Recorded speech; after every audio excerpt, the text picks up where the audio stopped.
Kita lanjutkan pembahasan soal contoh soal 1.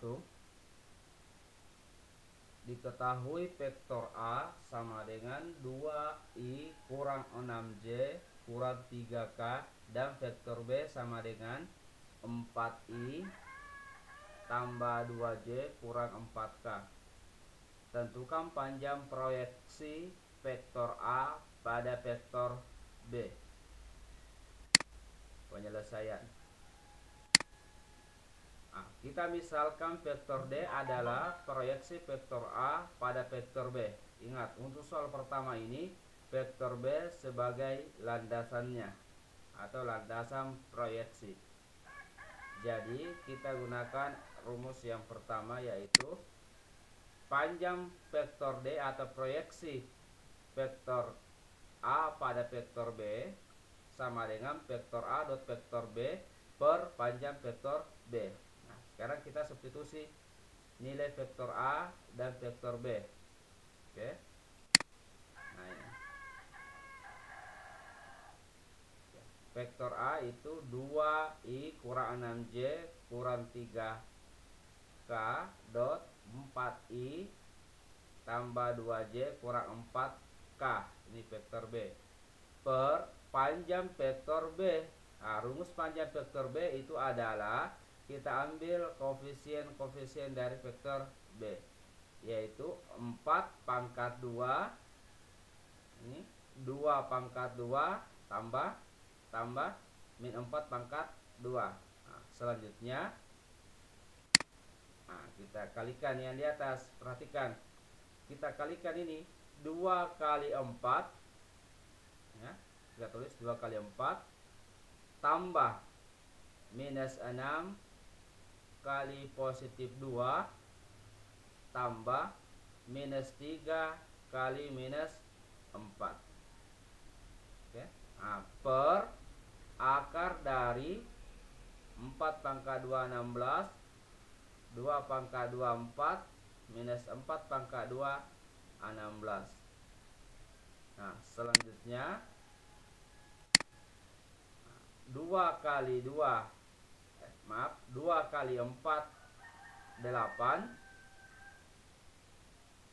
minus 6 kali 2 min 12 minus 3 kali minus 4 positif 12 per 16 tambah 4 20 ditambah lagi dengan 16 berarti 36. Selanjutnya kita jumlahkan. Ingat, minus 12 tambah 12 hasilnya 0. 0 ditambah 8 8. Kemudian akar 36 6. Jadi kita dapatkan 8 per 6. Kita sederhanakan 4 per 3.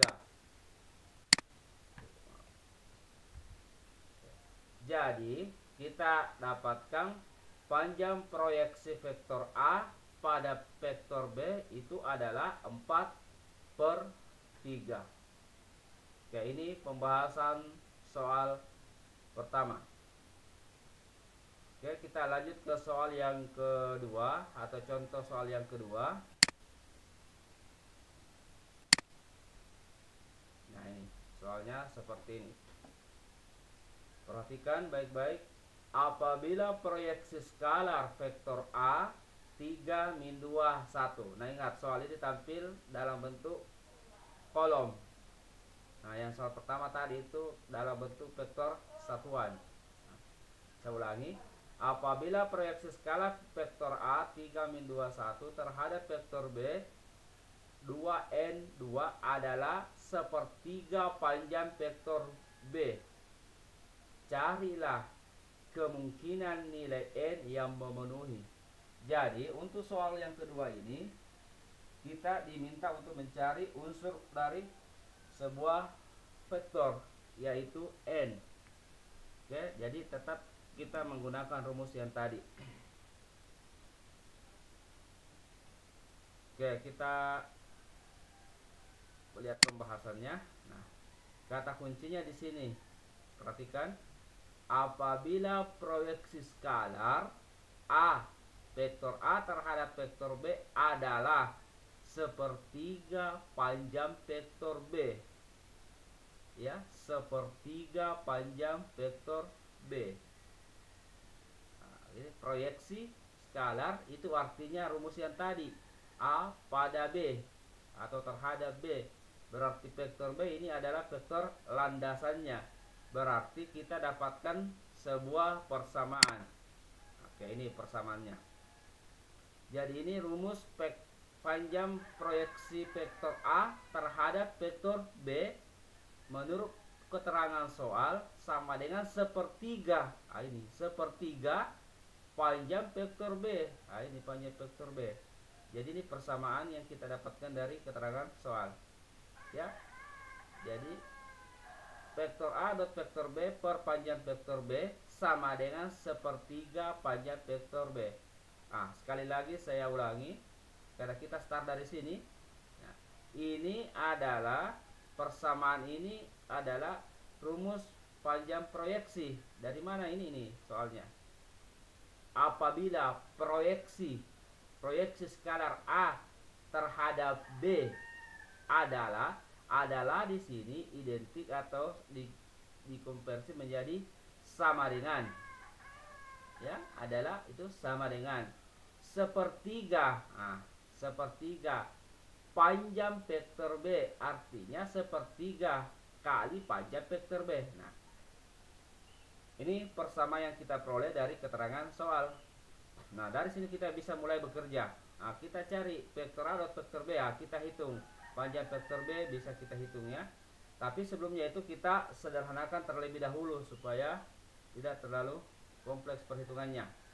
Nah, kita sederhanakan. Perhatikan, sepertiga kali panjang vektor B itu sama saja dengan panjang vektor B per 3. Kita kali silang, ya, kali silang. Nah, hasilnya seperti ini. Kali silang ya. 3 kali vektor A dot vektor B. Ya, ini hasilnya sama dengan vektor B, panjang vektor B dikali panjang vektor B itu sama dengan panjang vektor B pangkat 2. Oke. Nah, sekarang kita mulai substitusi semua nilai-nilai vektor ke persamaan ini. Persamaan yang sudah lebih sederhana. Sebenarnya di sini sudah bisa juga kita substitusi. Ya, tidak ada masalah, terserah. Boleh langsung substitusi di sini atau disederhanakan terlebih dahulu, ya. Oke, kita lanjutkan. Nah, ini. Ingat vektor A tadi, ya. Ini 6, dari mana 6? Vektor A dot vektor B. 6 itu dari 3, saya langsung saja di sini.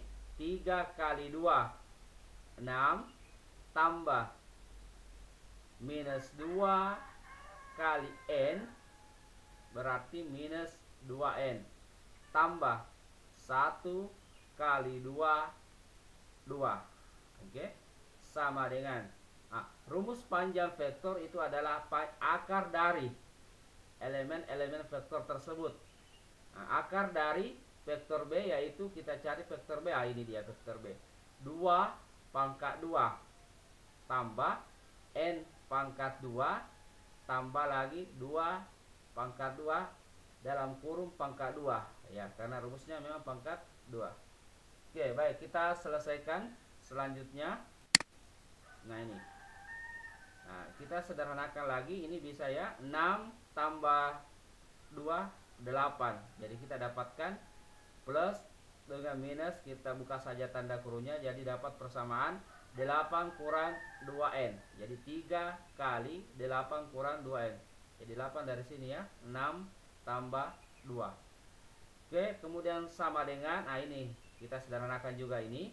2 pangkat 2 4. Nah, N pangkat 2 tetap. 4 pangkat 2, 2 pangkat 2 4. Oke. Selanjutnya, nah, ini kita kali ke dalam ini sifat distributif.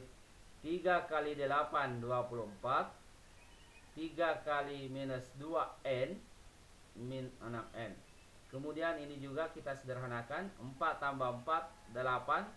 Tambahin pangkat 2 pangkat 2. Oke. Selanjutnya Nah ini, perhatikan pengalaman kita yang terdahulu bahwa bentuk akar pangkat 2, kemudian dipangkat 2 lagi hasilnya 1. Atau triknya akarnya hilang ya. Nah, sehingga dapatlah persamaan 24 kurang 6n sama dengan 8 tambah n pangkat 2. Nah, persamaan ini kita selesaikan. Ingat, kita atur sedemikian rupa sehingga persamaan terakhir ini seperti persamaan kuadrat, persamaan pangkat 2 ya. Oke, saya pindahkan ini ke ruas kanan semua. Oke ya. Jadi 24 ke ruas kanan menjadi minus 24. Min 6n ke ruas kanan menjadi plus 6n ya. Plus 6n. Nah, persamaan ini kita masih bisa sederhanakan, yaitu 8 dengan minus 24. Nah, hasilnya adalah seperti ini. N pangkat 2 tambah N kurang 16. 16 ini dari mana? 8 dikurang 24. Karena min 24 lebih besar daripada 8, berarti hasilnya pasti negatif 16. Oke, kita atur lagi. Nah, ini adalah bentuk persamaan kuadrat. Kita faktorkan ya. Teknik memfaktorkannya pengalaman di kelas 11 atau kelas 10 bahwa jika memfaktorkan seperti ini, kita mencari perkalian ya yang menghasilkan negatif minus 16. Kemudian kalau dijumlahkan yang tadi itu kedua bilangan, hasilnya positif 6. Ya, jadi tugas kita itu mencari dua buah bilangan yang jika dikalikan hasilnya negatif 16, kalau dijumlah positif 6. Nah, kedua bilangan tersebut adalah ya, positif 8 dengan min 2. Kita coba ya, kita uji. Positif 8 ya dikali min 2 hasilnya negatif 16. Oke, betul. Kemudian positif 8 dengan min 6 kalau dijumlah hasilnya positif 6. Itu cocok ya faktornya ini. Nah, akhirnya kita dapatlah nilai n. Jadi nilai n itu sama dengan min 8 atau nilai n itu sama dengan 2. Jadi kemungkinan nilai n ini untuk soal 2 ada 2, yaitu min 8 atau n sama dengan 2. Saya kira inilah pembahasan soal yang kedua.